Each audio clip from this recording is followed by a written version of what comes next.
Okay, so this is of particular interest to me and probably to a lot of like tech guys because particularly in the United States because of the FTC announcing this ban to new rule to ban non-competes. So, I both have praise and how do I put it? Problems with this decision, but I'll get into it after the whole thing. So basically, what it is the FTC announced issued a rule to promote competition by banning non-competes nationwide, protecting fundamental freedoms of workers to change jobs, increasing innovation, and fostering new business formation.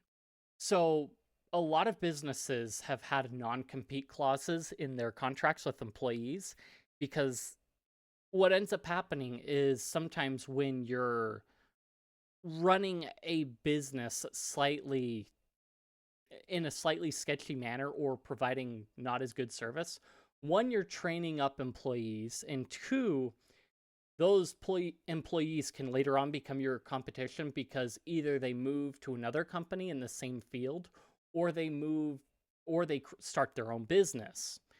So what ends up happening is they put a non-compete in, so you have to like wait 6 months to a year before you can switch to another job in the same field and or start a business and so on. So it gives time for, I guess, a transition period for whatever reason.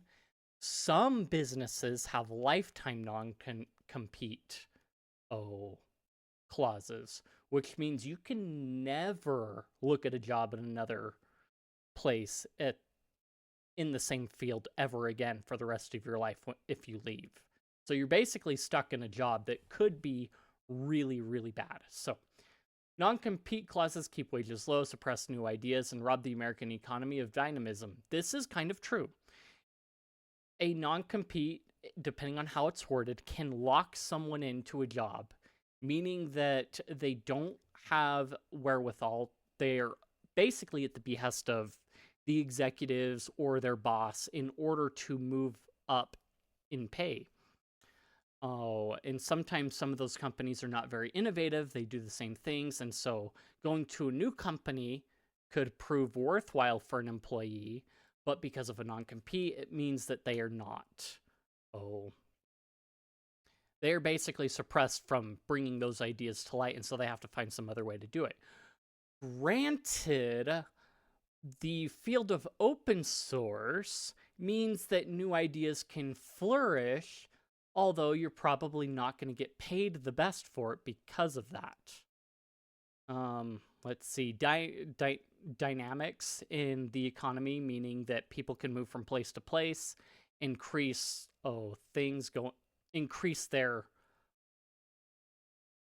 help the field to flourish and innovate because they're going somewhere that actually accepts their innovations, or they're starting their own with their own innovations in the field, depending on how they do things.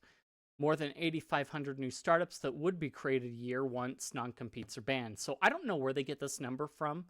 It's interesting. FTC's final rule to ban non-competes will ensure Americans have the freedom to pursue new jobs, start a new business, or bring a new idea to market. So again, the idea to market thing is kind of an innovation thing, and if you're in a non-compete and you want to start up a business around that idea because the boss doesn't want to implement your idea, then yeah, it can lock out new ideas and innovation in the market. It does have that possibility. So FTC estimates that the final rule banning non-competes will lead to new business formation growing by 2.7% per year, resulting in 8,500 additional new businesses. Final rule is expected to result higher earnings for workers, with estimated earnings increasing for the average worker by an additional $524 per year. So this is what the equivalent of not $50 a month, but it's still less than that. So 76, we're talking close to 40 something bucks a year more, which really isn't, or 40 something bucks a month, which really isn't that much more, but for considering food costs and gas prices, you're going to spend that all in fuel and energy. and is expected to lower healthcare costs by 194 billion over the next decade.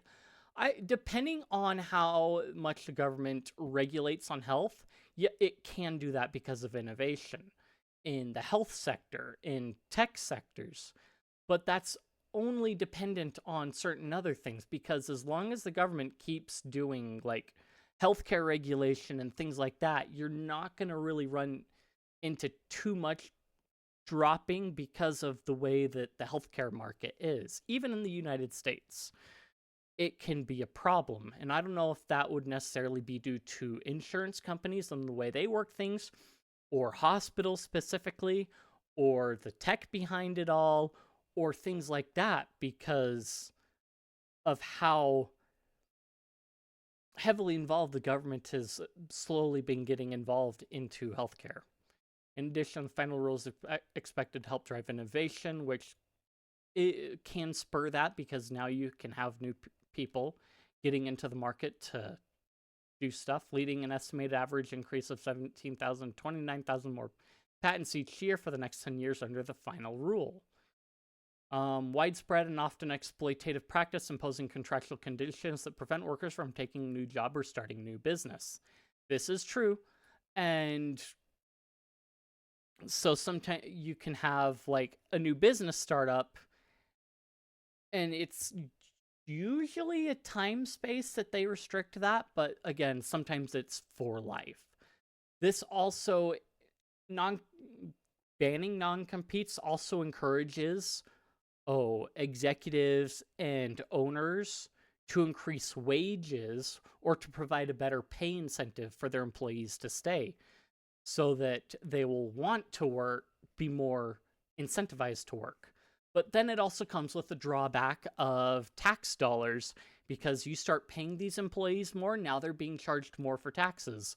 So you've got this give and take going on.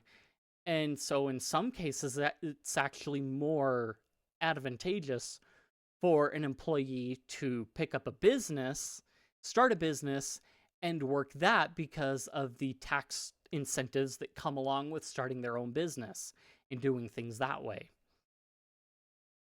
Let's see, an estimated 30 million workers, nearly 1 in 5 Americans, are subject to a non-compete. So this is also true for federal workers. In the IRS, they basically have a non-compete clause where you can't go and work for a company in the tax sector for a year, basically.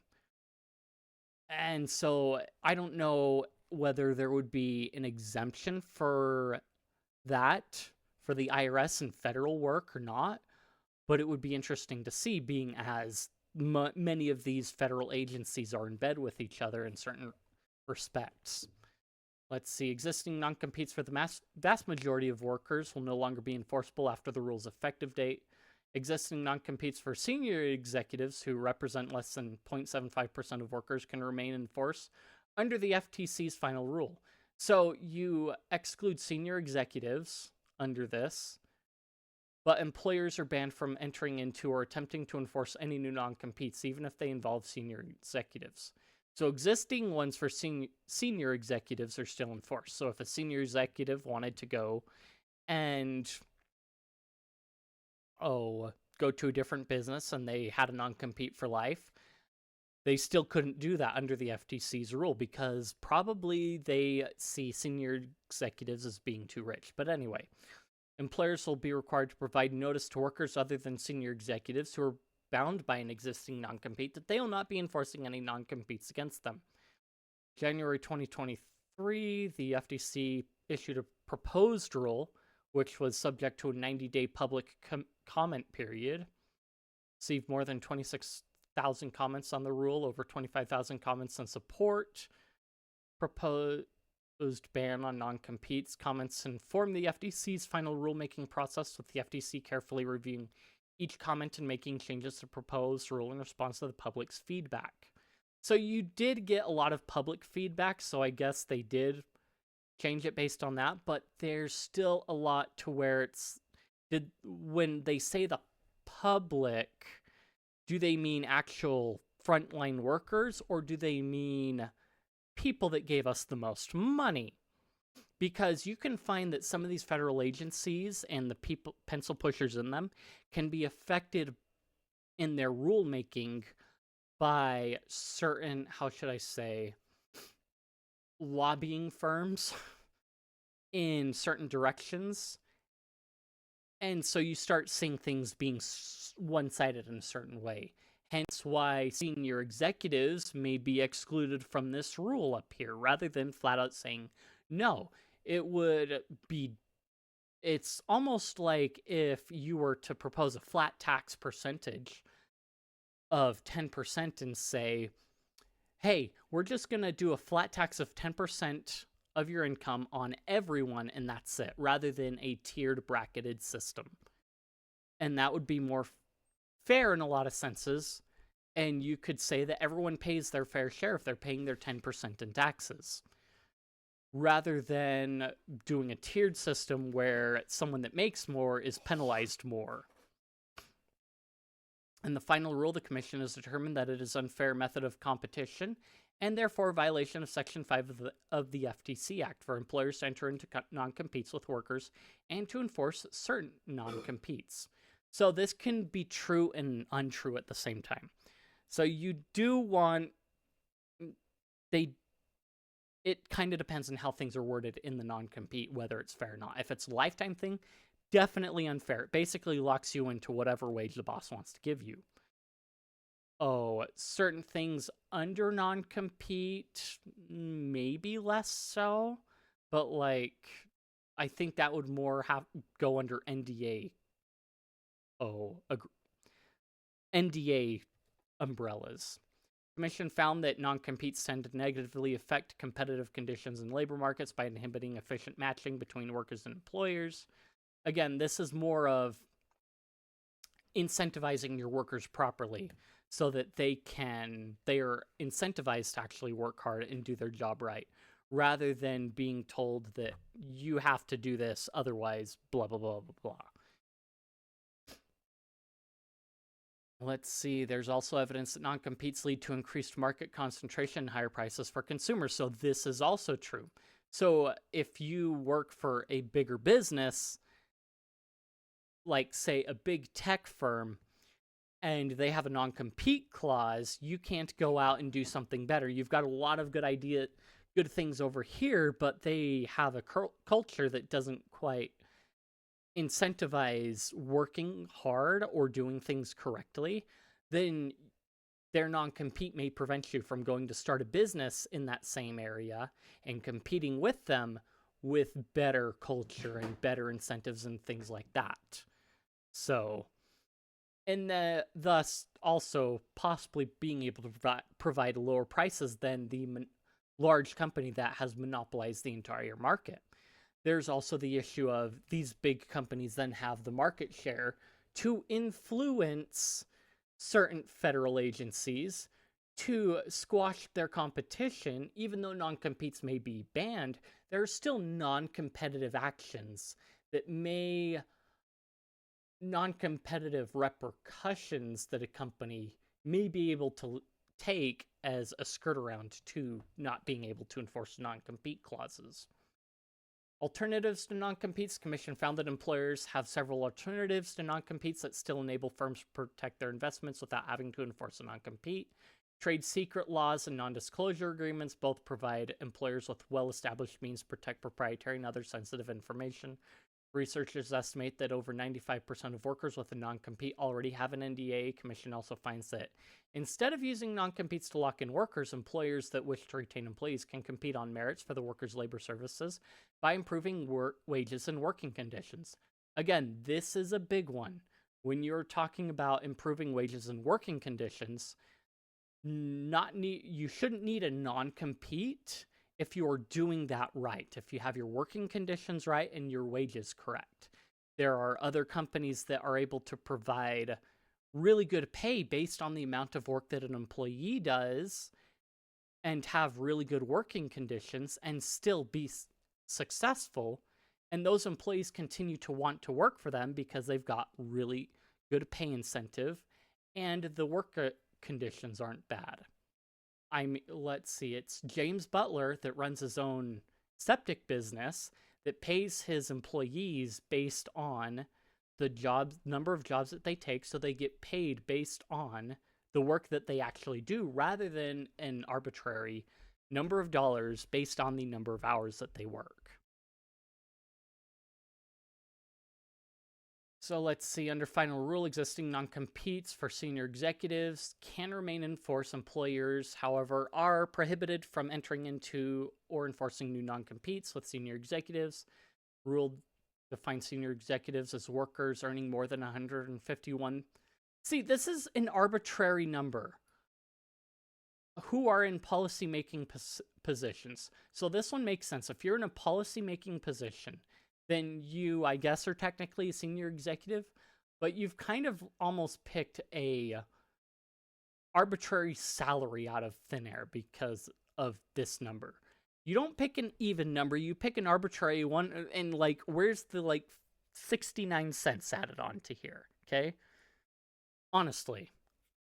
Additionally, the commission has eliminated a provision in the, I mean, literally, you could have that exactly as your yearly income, and then you wouldn't be a senior executive technically. How about you just flat out do the non-compete ban and go from there? So anyway, Commission eliminated a provision in the proposed rule that would have required employers to legally modify existing non-competes by formally rescinding them. That change will help to streamline compliance. So basically, we've nullified all your non-compete contracts. You don't have to do any formal things to do it. We'll just do it for you. Instead, under the final rule, employers will simply have to provide a notice to workers bound to an existing non-compete that the non-compete agreement will not be enforced against them in the future to aid employers in compliance with this requirement. Let's see, they've provided a plain language model as per government standard. For those that don't know, federal workers have to go through this, it's a whole PowerPoint presentation on plain language, and a lot of federal agencies, rather than having you write out the letter on your own, they will have pre-built letter templates that you just fill in fields in a form, and it'll autofill the whole letter for you so that it can be sent off, printed and sent off, or whatever. But yeah, it basically works and honestly, some of those stuff can be done automatically. It's not like they have to be done manually, but for whatever reason, the IRS in particular requires that you do certain business registration, EIN, request forms during working hours of the IRS so that they can check things, I guess, and fill in the blanks when a computer can just as easily do it when you fill in the information already. But anyway, the commission vote to approve issuance of the final rule is 3-2, with Commissioners Melissa Holyoke and Andrew N. Ferguson voting no. Commissioners Rebecca Kelly Slaughter, Alvaro Bedoya, Melissa Holyoke, and Andrew N. Ferguson each issued separate statements. Chair Lena M. Khan will issue a separate statement. So again, this is 5 people on a council. We can go through and let's see. No, that's not. Okay, so let's see. You are, Federal Trade Commissioner. So unelected, appointed position. Okay. So yeah, we're almost there. Final rule will be effective 120 days after publication in Federal Register. Once the rule is effective, blah blah blah. So the issue that I have with this is okay, one, I like the ruling. The non-compete thing I like, okay? This means that you can go from one place to another. You can't take the employer's documents and move them over. That kind of falls under an NDA of your protected information per se. But you can go to another company in the same field. I had a solar company that I worked for that basically said, didn't have a non-compete or anything. It was in essence an NDA. Whatever information you get while working under our banner is for our company, and that's it. You can't take that information, that contact information, and take it to a different company. But you can work for another solar company if you want to, and doing the exact same thing. We will allow that. You just can't take those contacts you make under our banner and use them for that other company that you may happen to work for. This ended up leading into an issue where when I was canvassing, the sales guy that ran the sale for someone I'd canvassed into actually bought solar panels, but it was through a different company that he sold them to them through. So it turned into a breach of NDA because you took this information that was for this company and brought it to a competing company over here. That's kind of where I would think that some of that falls under an NDA and versus a non-compete. But he could still continue working for that company over there. He was mostly doing the sales stuff. I was doing canvassing. I got a portion of the commissions off of that sale, off of a sale if it went through the company that I was working for, but that didn't happen because he sold them to a different company. And so I ended up getting a nasty call about it. It's like, are you working with him like with another company? When when this happened, it's like, no, I have no idea what you're talking about. And from then on, it basically killed door-to-door solar for me after that. But anyway, so I like the ruling, but here's my issue with it. The process that it went through. You've got 5 people on a council that are all appointed to that position in the FTC. These are unelected people appointed by who knows who to do this job. And so what ends up happening is unelected, faceless people, too many people, this is a faceless council of people, making it an arbitrary decision on a business thing that should really go through Congress as an act of Congress and made into a law rather than a federal agency deciding on a rule. This is where we separate from I like the ruling to the process that it went through was incorrect. And so there are certain processes within the United States constitutionally that should have been gone through to make this decision rather than having it go through an arbitrary council. They listened to people, but the process was still not done correctly. This should have been a proposal of law that goes through Congress, gets debated, goes through the House, goes through the Senate, then gets signed off by the president. But that's not what happened in this case. And that is kind of like my big issue with it, is the fact that I like the rule, but it basically turns into a law, and that should have been an act of Congress, not a federal agency under the executive powers. If you enjoyed the video, then like, comment, subscribe, feed the algorithm, boost the video up, share this video with your friends. If you found it informative or you just want to chat, I've got plenty of places in the description, Discord, Guilded, and what have you. Check those out, and I will see you guys in the next one.